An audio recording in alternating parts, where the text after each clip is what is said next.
Hello everyone and welcome back into my kitchen. Usually in the Caribbean this dish is made throughout the year, but more so around Easter time. So come on, let me show you how we're gonna do this. Alright, so here's what we're working with today. In my bowl here I'm just making one bake, so this is what we're gonna use. I have 2.5 cups of flour in here. I also have a half of a teaspoon of nutmeg, a teaspoon of brown sugar. I have right here a half a teaspoon of salt. And right here I have a half a teaspoon of baking powder. In my bowl here, in my little cup, I have 1/4 cup of water, and I added just a little bit of sugar, about a 1/4 teaspoon, and I added 1.5 teaspoons of yeast, and I allowed that to proof.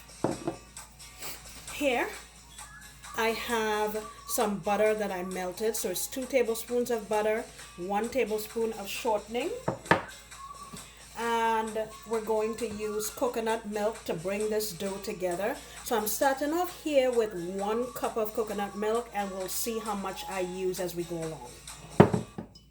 Alright, so I just need to bring all of my ingredients together here.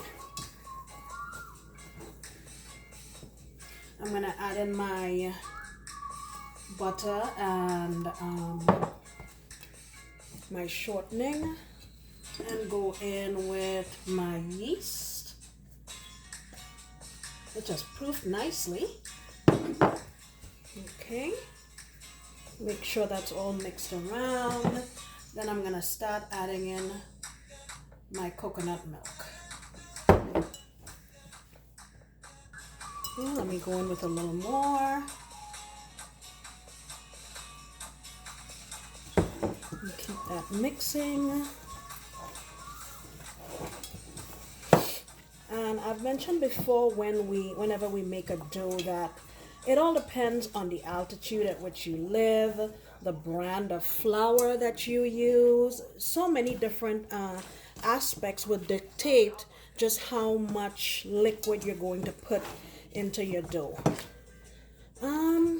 This looks pretty good to me, but I'm just gonna add a little more and get that mixed in. Alright, so I kneaded this for about 2 minutes, and I just add some oil on it and around my bowl. I'm gonna cover this with some cling wrap and put it in. I'm gonna put it in my oven with just the oven light on and let it sit there and proof for 30 to 45 minutes. Alright, so while our coconut bake is proofing, we're gonna go ahead and make the buljol. What I have in here is about 12 ounces of salted fish. This is the brand I'm using here. And traditionally in the Caribbean, salted cod is used, but I couldn't get cod, I got pollack, so you just have to use what you get. And my experience in working with this, it's that it really doesn't need to be boiled. So usually what I do is I rinse it off a couple of times with warm water, and then I just boil some water in my kettle, squeeze, there's protein, so there's gonna be lime, squeeze a half of a lime and pour my hot water on here, and let it sit for about 20 minutes. Then I rinse it off, squeeze it out very well, and then we'll move on. Okay? Alright, so here's my fish, and I just use my hand and break it up, but I like to leave it in pretty decent chunks so you can bite down on it and yeah, I got a piece of fish. I don't like to make it so disintegrated that it just blends into the rest of the mix. So let me get this done and I'll come back. Alright, so here it is. It looks pretty good. And I like to just taste a piece of it to make sure it's not too salty, and this one isn't. Alright, let's move on to our other ingredients. So here are the rest of our ingredients. I have here about 1/4 of a medium red onion. I'm gonna use about 1/4, the juice of about 1/4 of a lime. I have here 3 mini bell peppers, just different colors, so we have some variety. I have here a bad boy, Scotch bonnet, And you don't have to use a Scotch bonnet if you don't want to. You could use jalapeno or not use any heat at all. I have about 4 stalks of green onion, or chive like we call it back home. I have about 4 or 5 the tops of some cilantro, and a couple stalks of thyme. So let me go and get these all prepared and I'll come back. So I have everything diced up here nicely, and I have to say that traditionally diced tomato is used in this, but I'm not a fan of raw tomato, so I'm not going to use that. So let me squeeze my lime juice on here, and like I said, it's 1/4 of a lime.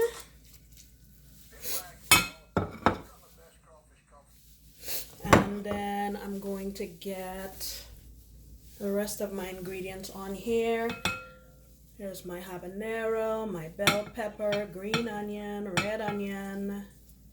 Everything's going into the pool.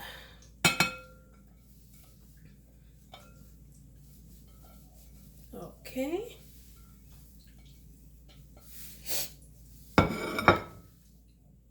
Now I'm going to use my rainbow peppercorns and give it a few turns.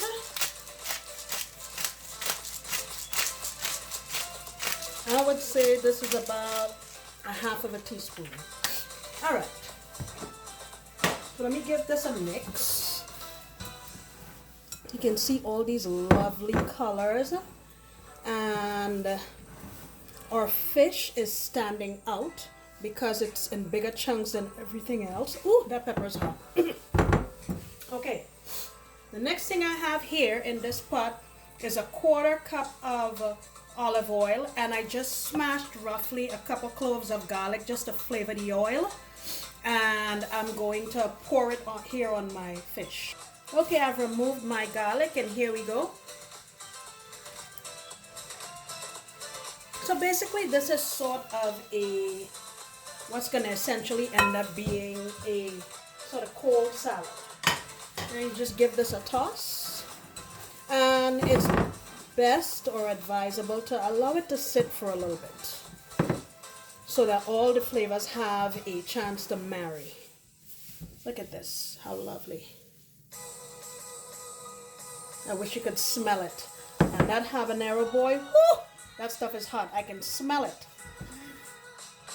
So it's been 30 minutes, and here's our dough that we made. So what I'm gonna do now is just give it a quick little knead, and then I'll get it in my baking tray over there.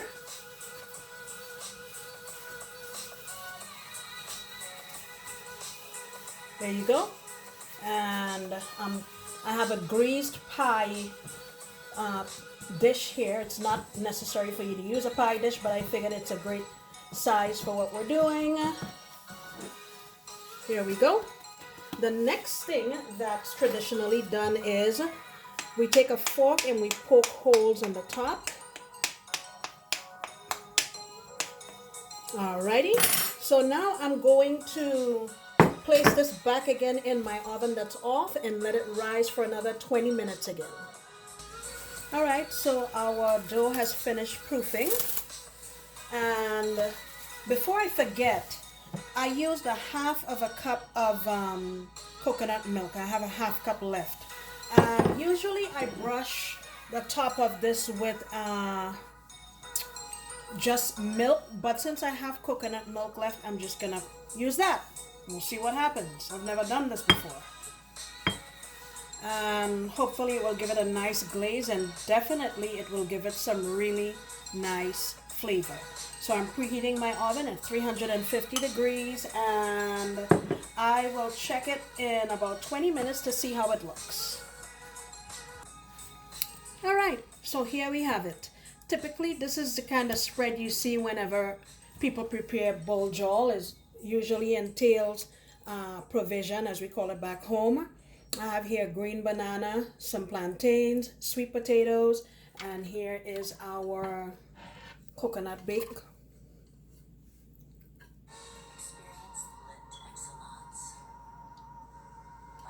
Look at the buljol. Oh my gosh, I wish you could smell this thing.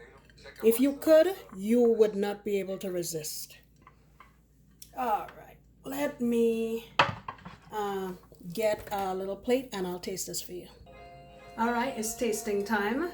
I have a little bit of everything. Here's my green banana, plantain, sweet potato, and my coconut bake.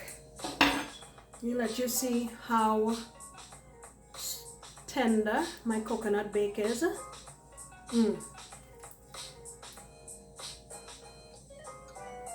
This is perfect for grabbing up some of my buljol.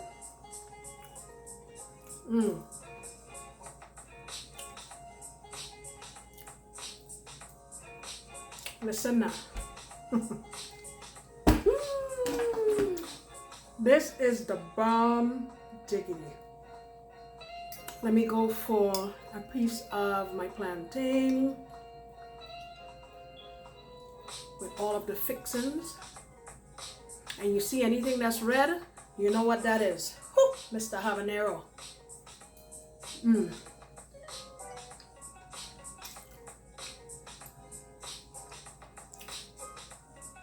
Wow, that is delicious. The olive oil really gives this a nice flavor. It's mellow and delicious. This buljol kind of reminds me sort of ceviche. Really, really nice. All of the bright, fresh flavors, the lime. Ooh.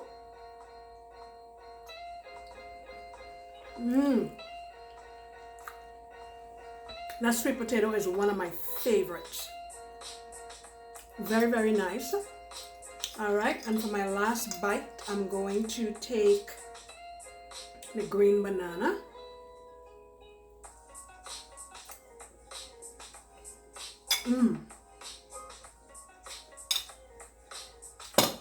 Very delicious.